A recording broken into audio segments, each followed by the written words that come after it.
me, as the one and only Paul Friends, welcoming you to the Starfleet Universe on call. And tonight, you've got me, you got Dave. Barry is going to be working. He's very tired. I already talked to him earlier this week, and he said, I'm going to be waking up at 4 o'clock in the morning, and then I'm going to need, by the time things roll around, I'm going to be tired, and I'm going to need to get back up early for like tomorrow, very early in the morning. So it's like, okay, big off. So that is why the topics for this evening are currently, because as I've always mentioned before, and I will continue to remind people of, and that is the topics for this evening are subject to change without notice. So even our dear sweet fans might not realize that things have changed. So don't mind me.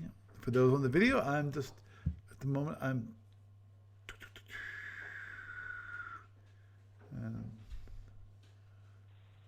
that's weird. It should be live. Don't mind me for a moment. Yeah, I am streaming. Okay. That is weird. Because it should be going. Okay, there it is. I always get this thing wrong. I'm not sure how I do it. So,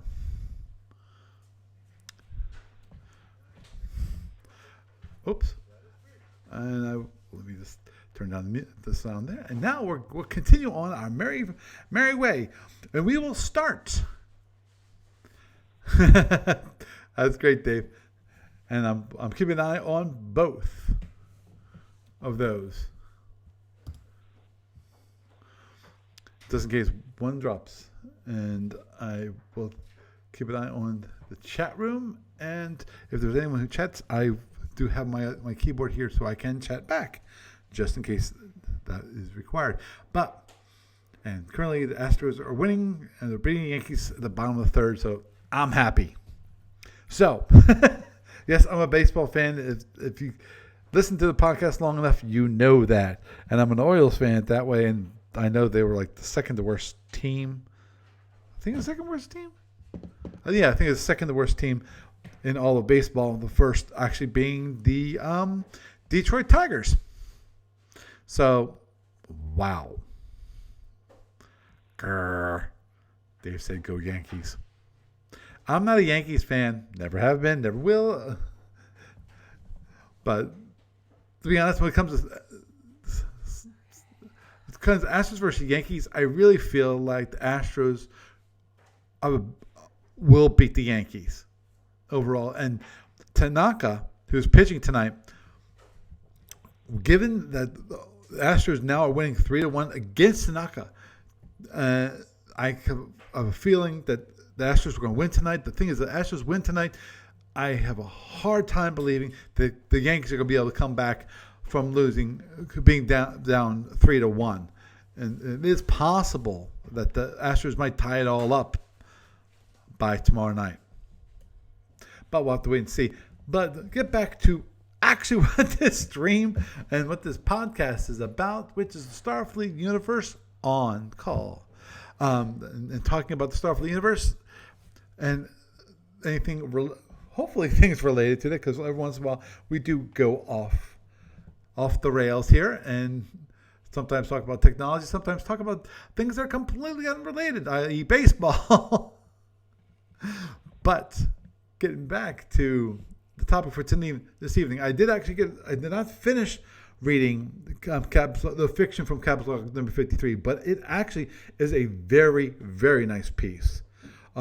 It is, I think, given the length, and I'm glad for the length, because it really helps the building up of the characters, the building up the plot, and so forth, and really allows the whole story to be shown, and actually you can see the interaction, how that would, because there is some ships involved in the story, how that would actually work. One of those things that happens. I'm not giving away a lot here. I'm not gonna give. I'm gonna try not to. I'm avoiding spoilers here. The only thing I will mention was that one ship tractors another, and when that happens, they're able to break the lock on by, because they're so close to a planet, go through the atmosphere and break the tractor. Which is, anyone who's played Starfleet battles around the planet, as they say, remember the sign over the academy door, which is remember your tractors. Damn it. Remember the tractor. I think it's remember tractors, damn it, or something like that.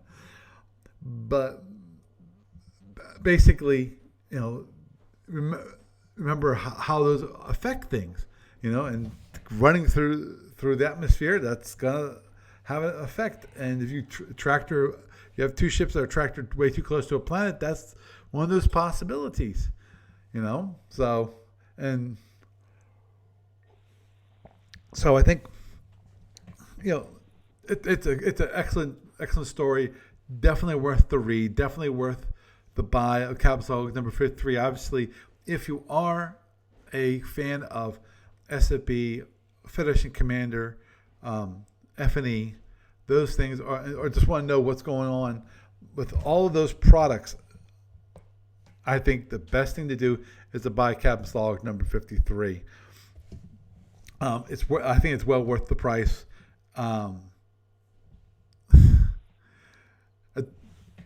I think it is. Obviously I got a bias here because I'm one of the authors for a couple of the articles, and because of that, I get a free copy. And yay, yay for me. So I didn't buy it, so I can't say whether I would buy it if I didn't get it for free. But that's one of those things that is just, it is what it is. I think it would be worth the money, really, because how often do Captain's Logs actually come out these days? But anyway, now my cats are going crazy. You probably can't hear them, but I can. Gets squirrely. But anyway, okay, moving on from the Captain's Log number 53, the piece of fiction, because I told you I would actually get a chance to read it. I'm sorry I did not finish reading it, but I almost completed it. It's a really, really good story. Really well worth the read.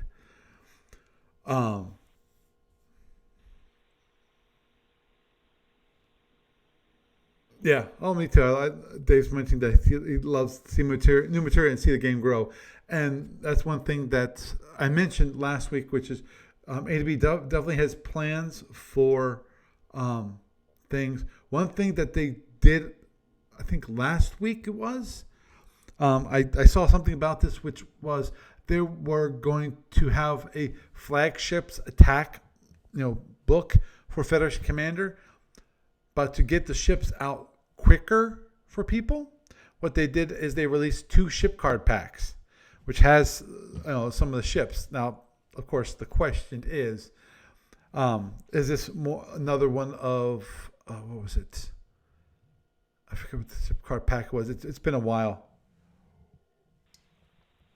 Basically, one of the ship card packs where every single ship's unique, or is there a lot of duplication from other ship card packs? Because I know that's one thing that Steve Cole said, that like the so I forget which ones.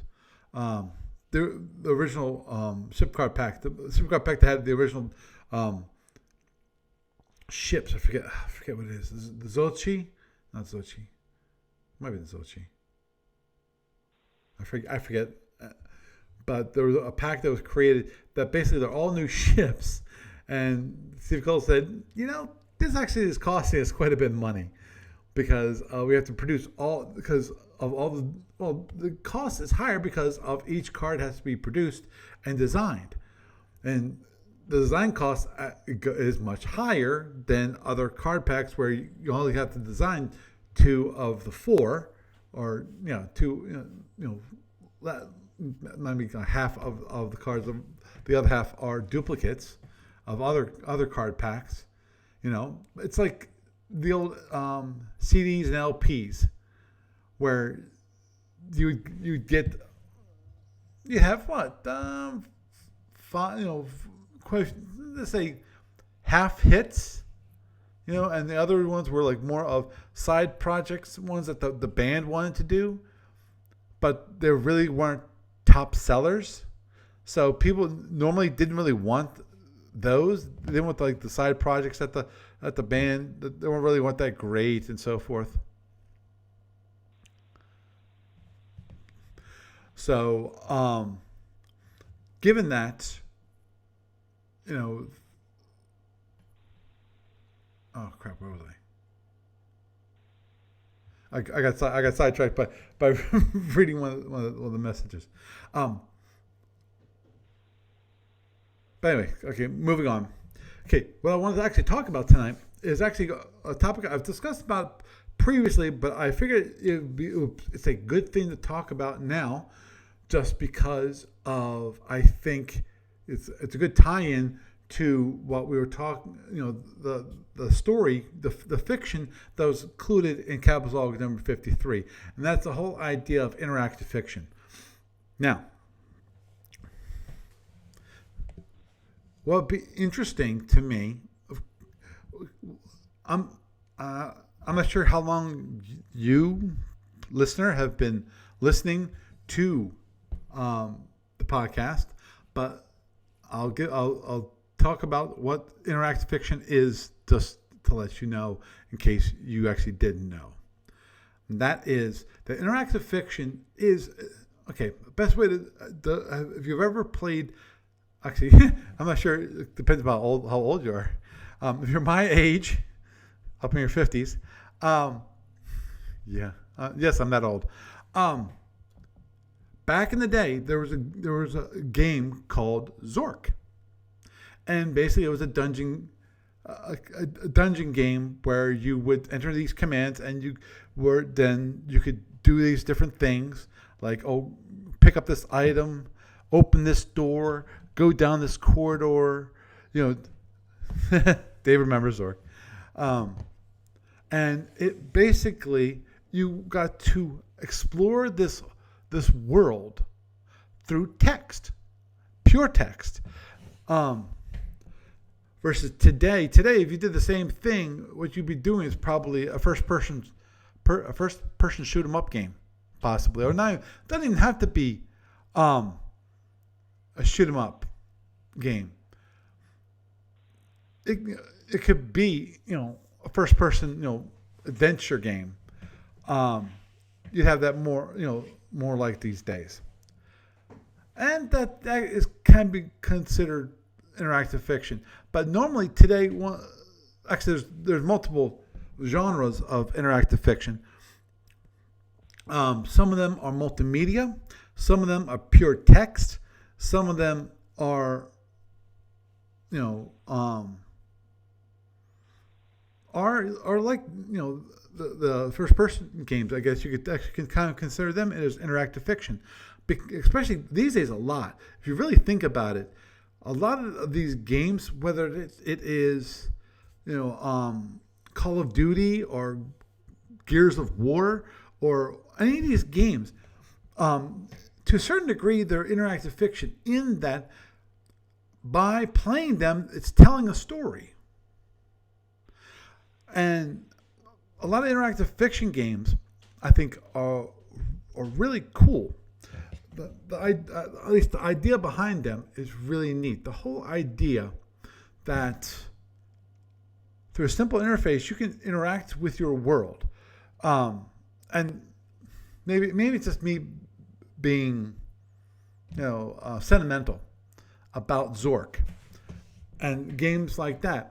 And because I really feel like that the idea of going through a world but in just pure text form, where it's like reading a book. But in the case of interaction fiction, actually there's actually multiple, again, genres, and again, within the text-based field, the text-based interactive fiction, because there's different ways of it happening. There's interactive fiction that basically is a puzzle.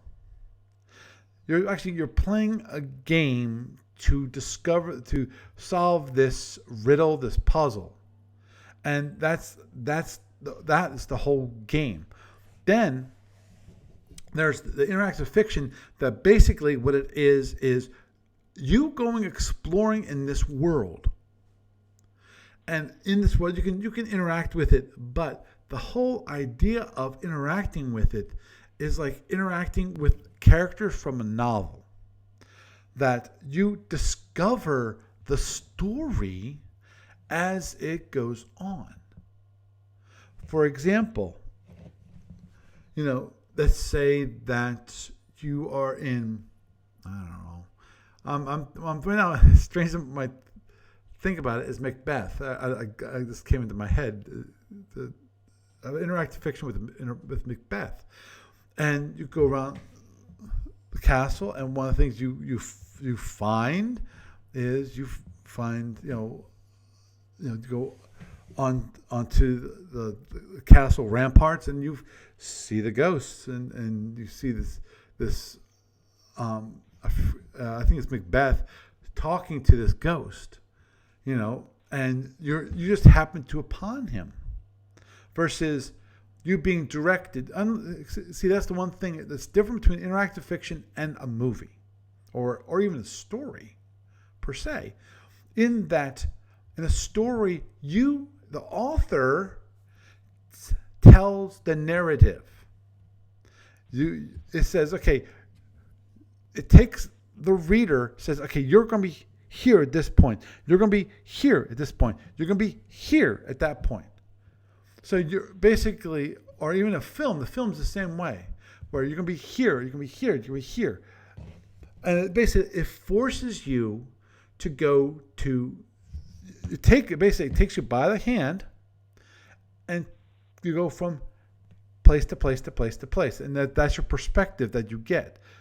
Now, obviously the great part about that is it gives the person telling the story ultimate control. They can have it so the story gets laid out just the way they want it. Now, interactive fiction, telling a story through interactive fiction, it's more of discovery. Now, this is one of those things that I've always thought about when it comes to 360-degree films. The whole idea of a VR or VR film. And that is where you can look around. You might be still kind of guided to a certain degree, but you can look around to any direction you want. Now, in the case of that, what would an author do to actually encourage you to look the direction they want you to look, so that you don't miss any part of the story? And in that case, what you would do is sound. Make sure, obviously, the important thing is that you have 3D sound, so that the idea is that with VR, you can hear sound over here. So what's your natural thing to do? The natural thing to do is to turn towards the sound. So that, whether it is somebody's low voices, or it's a sharp sound of maybe a rock falling, I'm just thinking about the whole idea of, I'm sure we've all seen this in movies, where you have these guard, and then you have a spy who takes a stone, throws a rock over there, and he's over here. The guards go over there to investigate the sound, and he comes and gets past the guards, or at least was able to subdue one. If there's two guards, one guard goes look and subdues the other guard, that kind of thing. The whole idea is that that you distract people or so it's kind of, in my mind, it's kind of a gentle way of guiding them is through 3D sound. The sound that's occurring over here, so you naturally just want to turn towards the sound. Especially, and I'm thinking about, especially in the case of whispers, soft sounds. Because if you hear a soft sound, you want, what was that? Or sharp sound, you get surprised. You still look over there. That I think that'd be a great way for VR to work. Now, in interactive fiction, you have to do the same kind of thing. If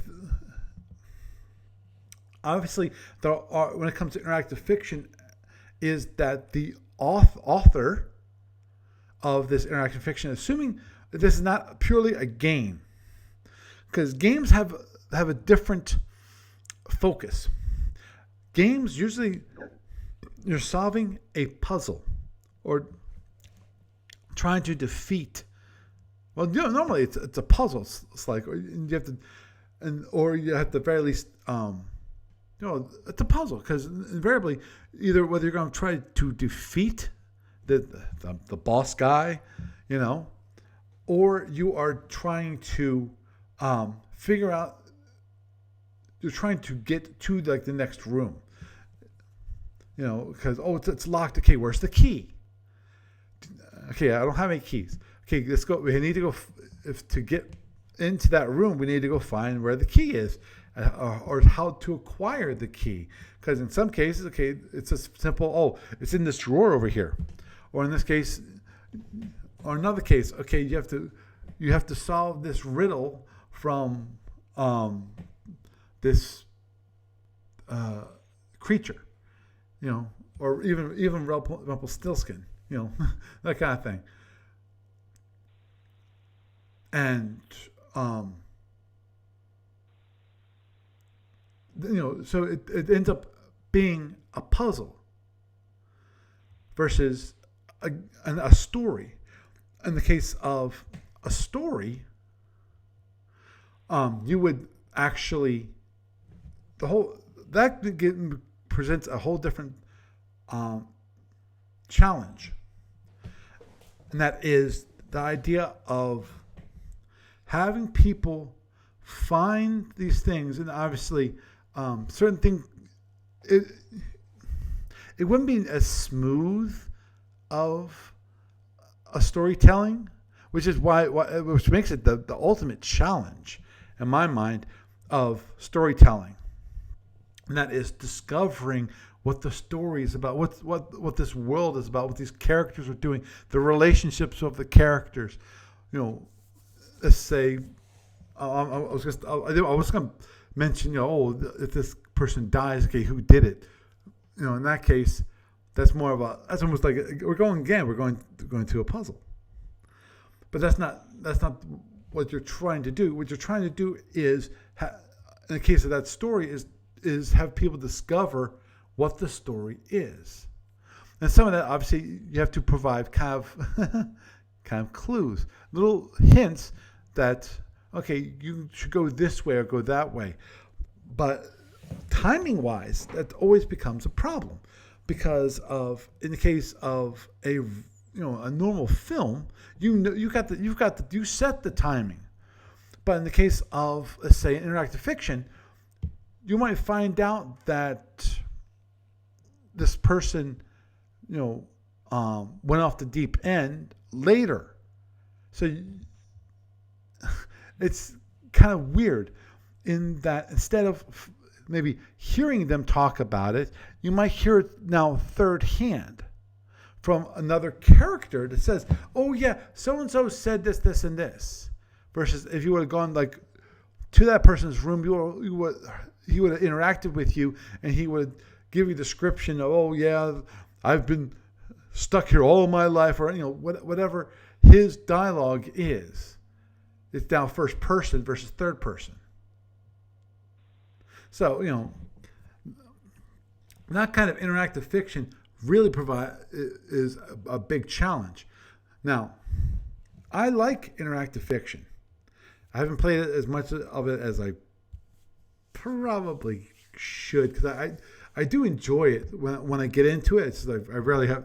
The problem is finding the time because of the only problem with interactive fiction. Interactive fiction is not like a handheld game, though there are actually interactive fiction games which you can play on your phone. It's just not nearly as nice because of for like an iPad or computer. It has interactive fiction where you actually can type in things. It is a lot richer because of you can spend the time of sitting down and going through the interactive fiction on a phone, and discovering things, like discovering the commands, discovering how to interact with this universe. Versus a phone, one of the things you have to kind of cheat, and that is, okay, you have to say, okay, here's your list of possibilities that you can select, versus typing, trying to figure out the commands and so forth, which is part of the fun of interactive fiction, is discovering, in the case of what you can and cannot do.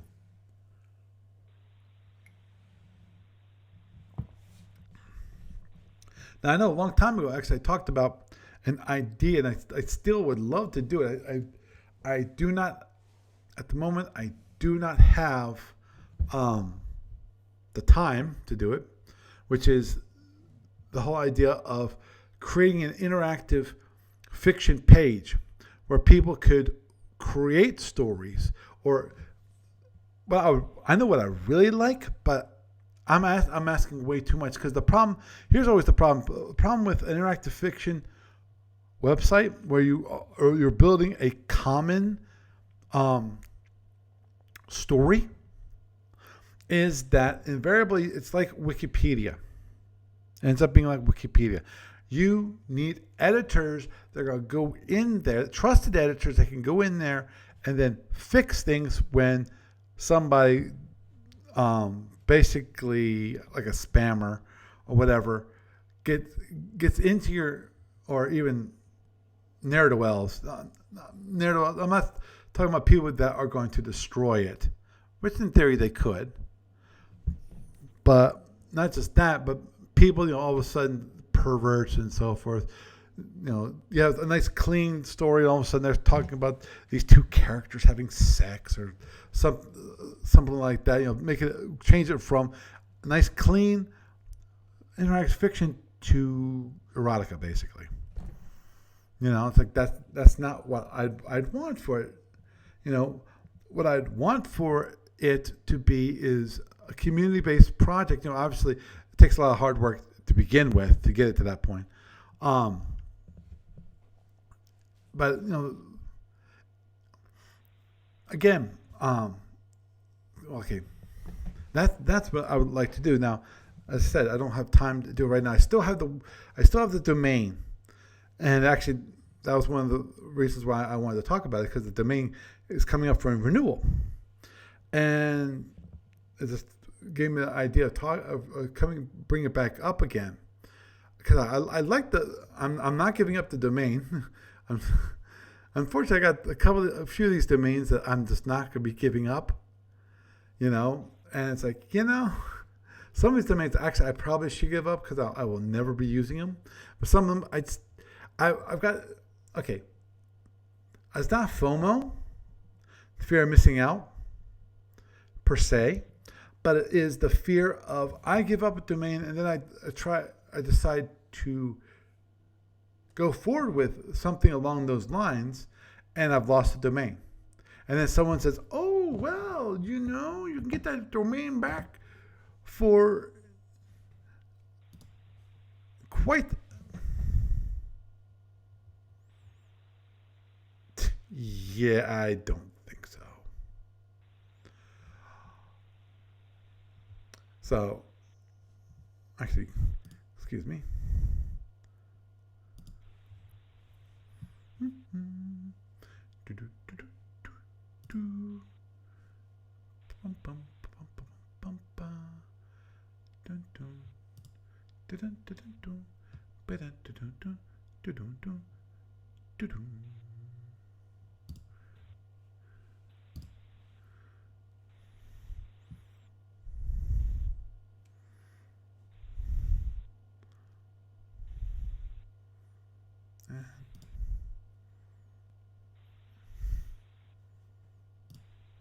Don't mind me. Yes, I'm paranoid.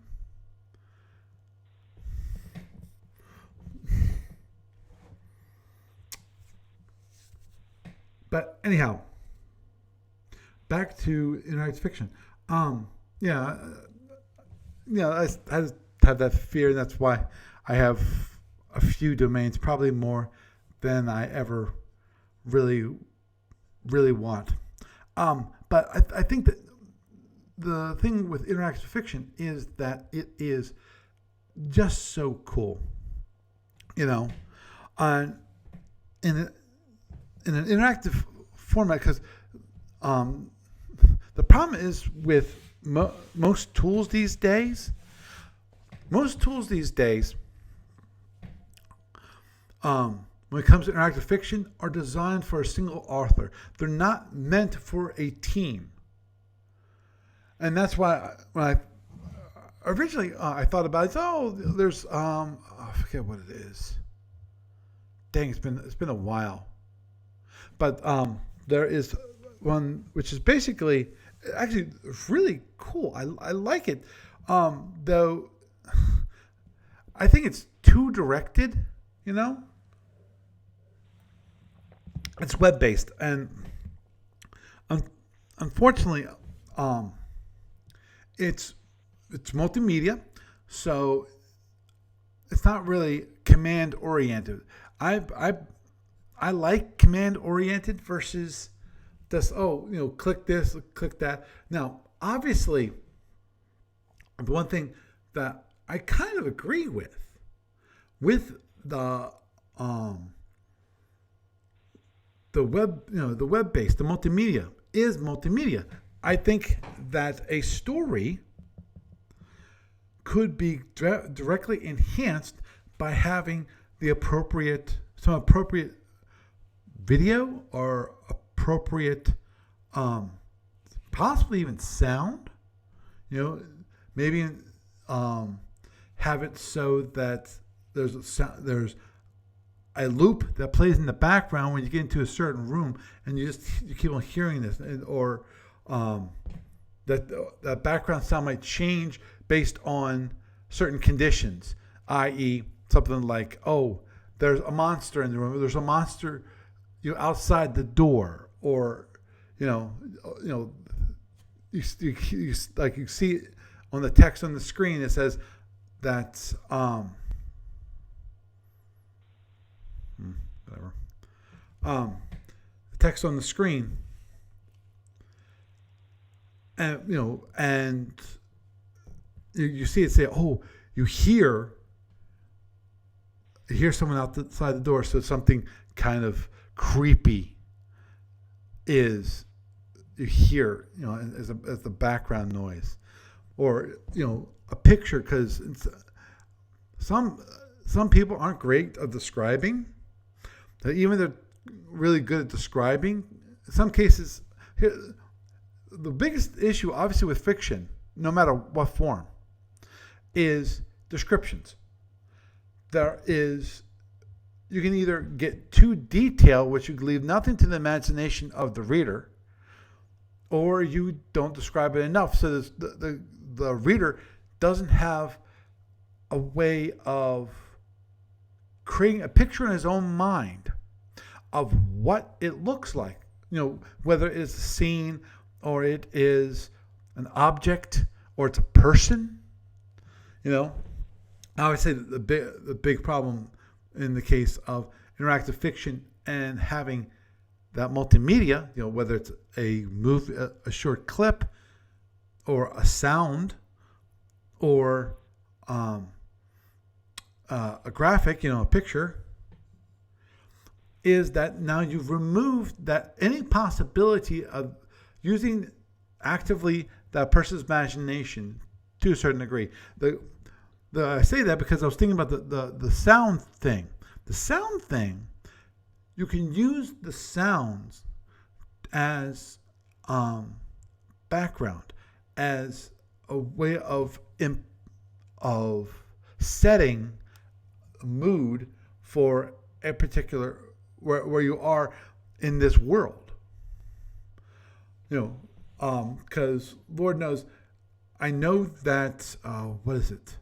Markiplier. I think he's recognized this. If you ever watch YouTube videos, Markiplier he's a big one. There's another one I forget what it is.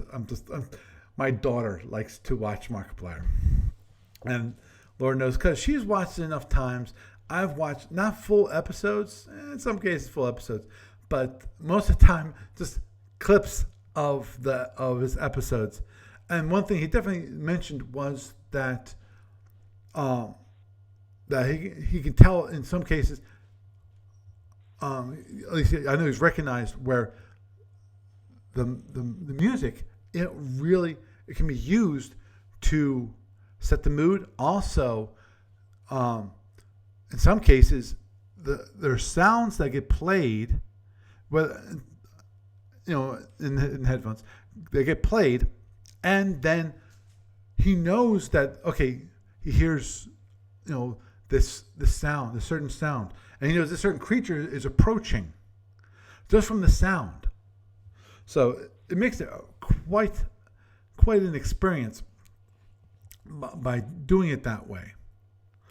And I think interactive fiction can be like that's one way I think it can really improve. Being multimedia can improve the experience of interactive fiction is through that.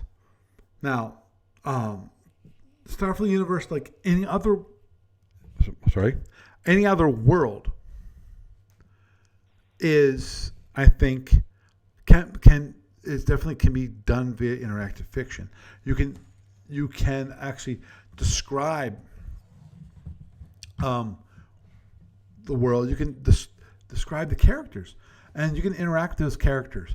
Now, as I mentioned before, I started it, and I realized that it's a pretty big task. Now, I think I've read multiple websites on interactive fiction. Lord knows there's quite a few engines out there. Some of them are pretty old.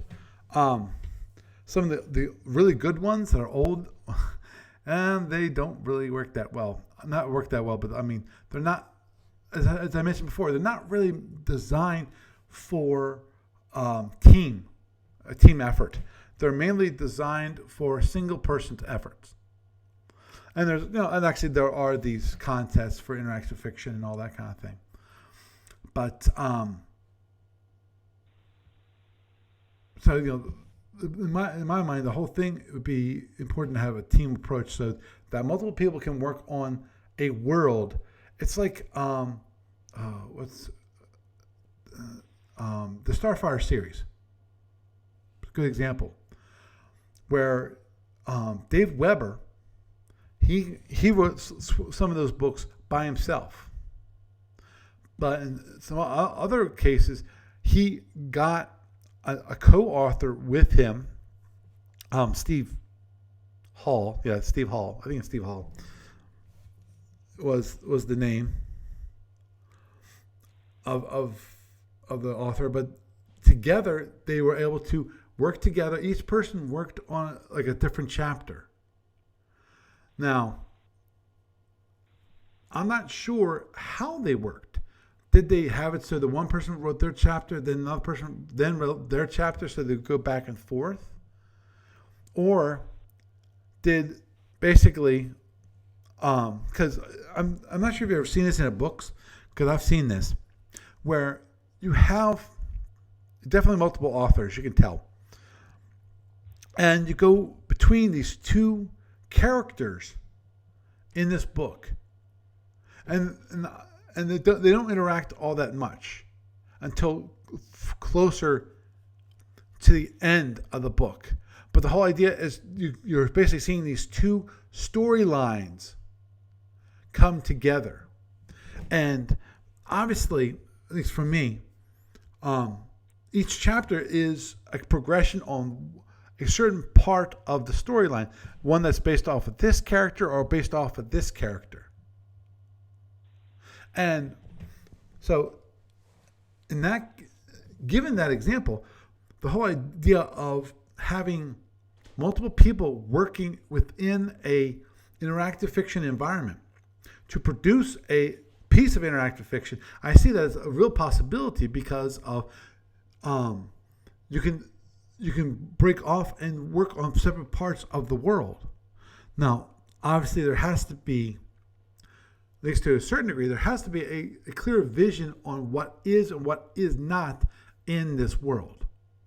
For example, you can't have it so that more part of this world is, back in prehistoric age, and then you have another part which is highly scientific, science fiction, futuristic, Obviously, in theory, you can do that, but that would involve, you have the whole idea of time travel, and that's the way you do that. But in that case, you have to have, like in the case of science fiction, characters and objects interacting with prehistoric, which I don't see as a big deal. But I can see that as a possible issue, that if you have two authors have different ideas about what this certain world is about, and they didn't say, we're going to have time travel involved. Then go back and forth between the future to the deep past, which personally I don't like that. I find time traveling overall not that compelling, and usually not done right, because always the biggest issue with time travel in my mind, and having that as a subject and as part of a story, is when you go back in time, the biggest question always is, when you go back in time, how much can you change before you split the timeline? Because of the changing the past affects the future. So, in my mind, that as I mentioned before, I think the TV show Continuum is the best one who did this, where they actually showed that,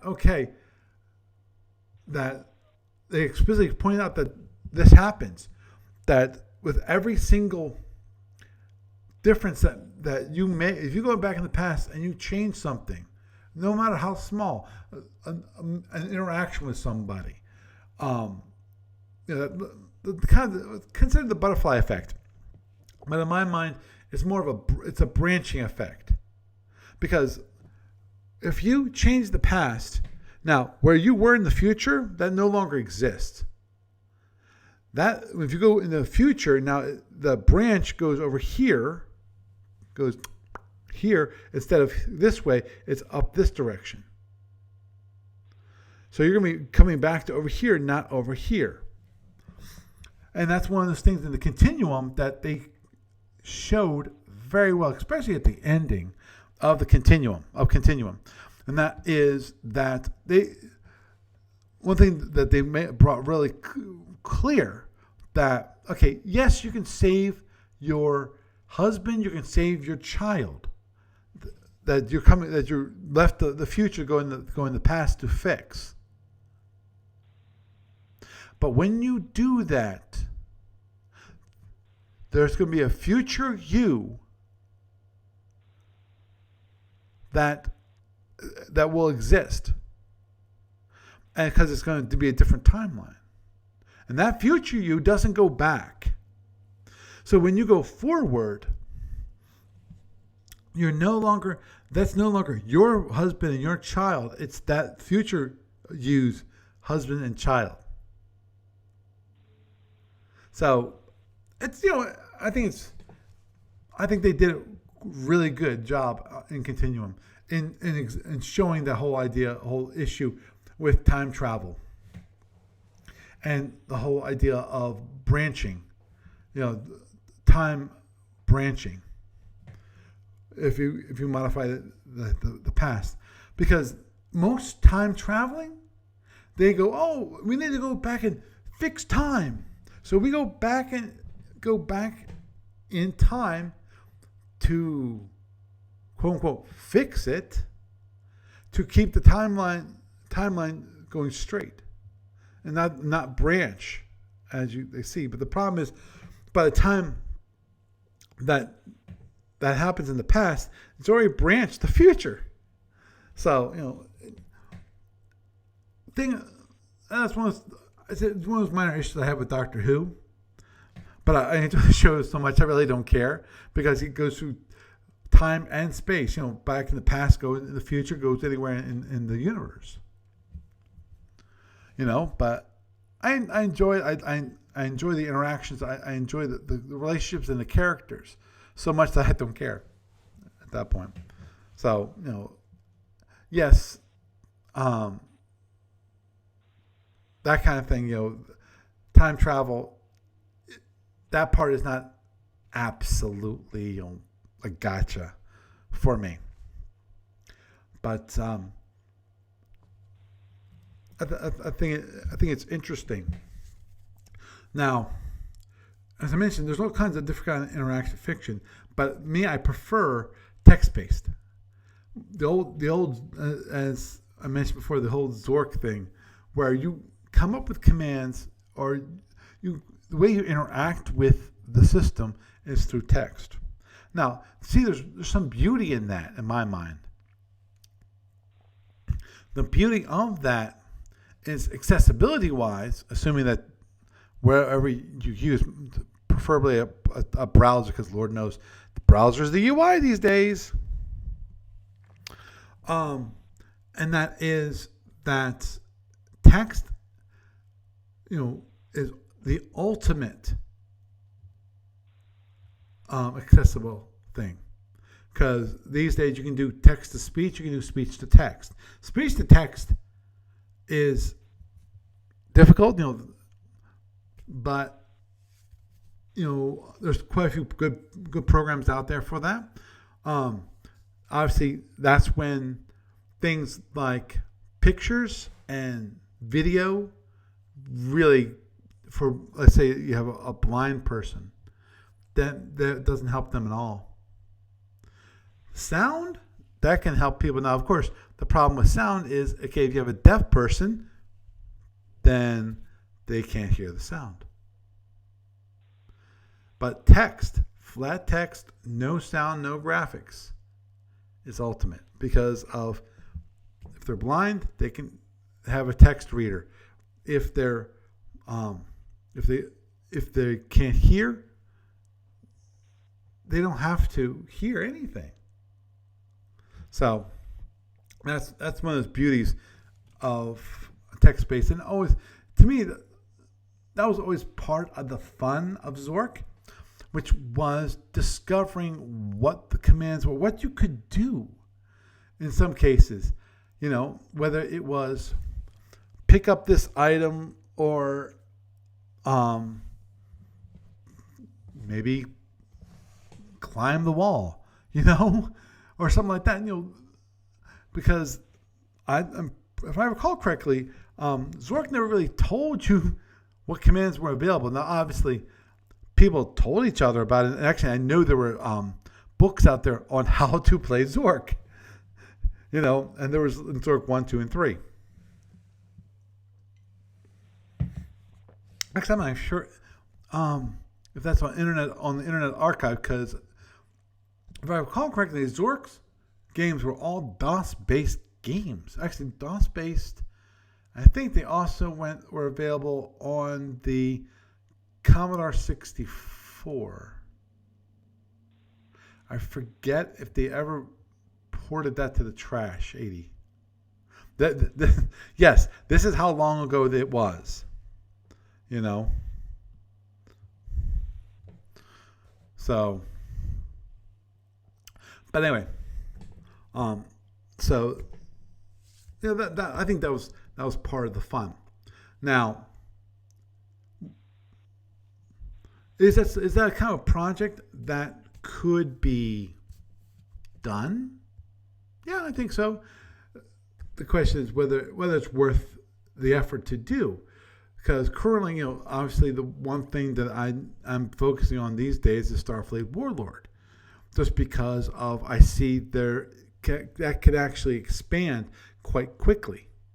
I think that I can get a bigger audience for that, and especially with what I'm working on with the back end, which is the whole idea of automating the whole process. So because people still play asynchronous games, and I think what I'm doing can keep it going. I think people will still be interested in asynchronous play, and especially if I can get responsive design, a responsive designed website. I think I can keep it going. Now, the tough part to me, always the tough part about Warlord is that I thought about it in the past, and that is, could we play it on the phone? And most part, the answer is no. If you want a small game, yeah, I think you could do it. But the biggest issue, obviously, is entering in the movements. Now, obviously, as I mentioned before, I think that the one way of getting around that for a mobile device is basically having a hex design. And then the whole idea is you have your ship in the middle, and that has your location. And then you just click on with the hex locations, and you just go click, click, click, click, click, click, click, click. And it takes the ship and it will move it around the map in its little area, and it makes it. I think it would make it really easy to enter in movement for that. So that's possible. Maybe I'd have to do something with that. So you enter in movement. That'd be one way of doing it. And the great thing about that would be that you could show for known terrain, for terrain that you know what it is, you could do that. Now, obviously, if you go off map, i.e., let's say that you've gotten scans for Sector 1-1, but you don't have a scan for Sector 1-2. So if you go that way, or maybe would that be that way for you? But basically, if you're looking at the map and you go right on the map, then you go from 1-1 to 1-2. No, I'm sorry, I got it wrong. 1-1 to 1-2 is down because it's Y. So you'd go downwards on the map. And at some point, you might not have a scan for 1-2, so you have no clue what the terrain is. In which case, that could be reflected in the client or the website, the web page, so that when you're entering orders, it would show you basic question marks. It's like, I have no clue what's here. You're flying blind, and you can, in theory, go right into an asteroid field or a minefield, and you would never know it. So that's because, and what happens in that case is there's always a chance that when you go from one sector to another sector, there is a possibility you might die just by moving on to the next map. Now, obviously, you can scan to the next sector over, but to scan the next sector over, you need a base located, and that's in the sector you're currently in. Then you can do a sector scan for like a terrain scan for the next one over. But the cheapest and the fastest usually is ships. You buy a cheap scout, or not even a cheap scout, exploration freighter, usually an FEL, a large exploration freighter. So it's cheap.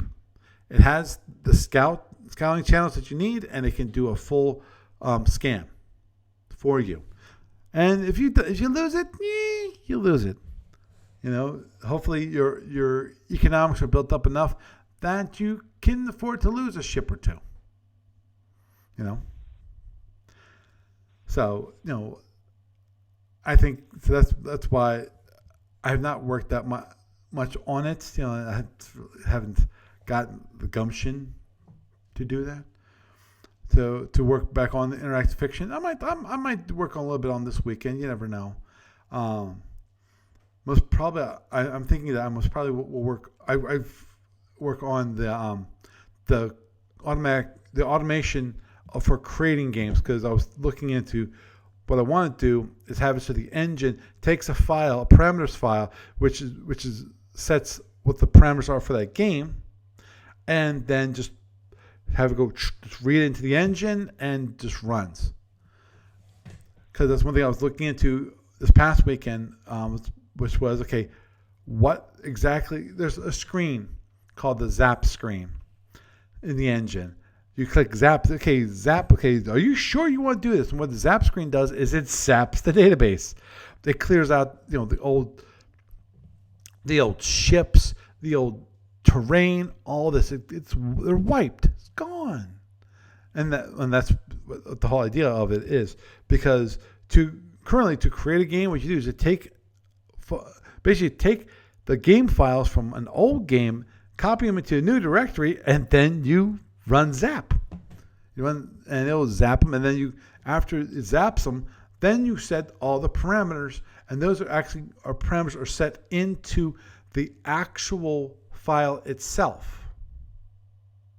Now, given that, there's one possibility, which I just thought about while discussing it with you, and that is the possibility of I got some utilities where I actually can import or create a database file, an XBase file, from a CSV file. I just need to know the structure, and I can create it. And I'm just wondering if that is a possibility. I have to wait and see, but it might be interesting to see how that would turn out, because that might be a simple way of doing it instead of having to rely on a completely built and developed in Clipper, or in this case Harbor, because Harbor actually is a derivative of Clipper. The one thing with Harbor you can do with Harbor, that is that there are additional functions that were created to do certain things, and actually there are certain things you can do, which is kind of crazy to think about it. And then back in the Clipper days, you could actually create sockets and do some of this modern programming, which is interesting. Now the thing is that the XBase program gets converted from XBase into C and then compiled. So in theory, if you really, really wanted to, you could actually create like a front end that would call into this XBase code. That's another way of interacting. I'm not exactly sure how to do a multi-language version. My guess is that you would have to compile it, generate the C code, keep the C code, and then take the C code and the libraries and then do a compilation and link. I'm not exactly sure how you would do that. I'm sure there's people that have done that. But I'm hoping that I don't have to do something crazy like that. Well, I think with that, we will wrap it up for this evening. Had a nice little talk about interactive fiction and also about Starfleet Warlord, and how I think that, again, as I mentioned before, that I think is the future. And obviously, I think if anyone out there knows of a team-based interactive fiction tool, please tell me, especially if it's open source. If it's not even open source, if it's closed source and it's a product, which I have a hard time believing that someone actually would create one, just because of, I'm not sure there is much of a market out there for an interactive fiction building tool. That's why I was thinking open source would probably be a better tool to look at. So with that, I am Paul Franz, and I bid you a good night.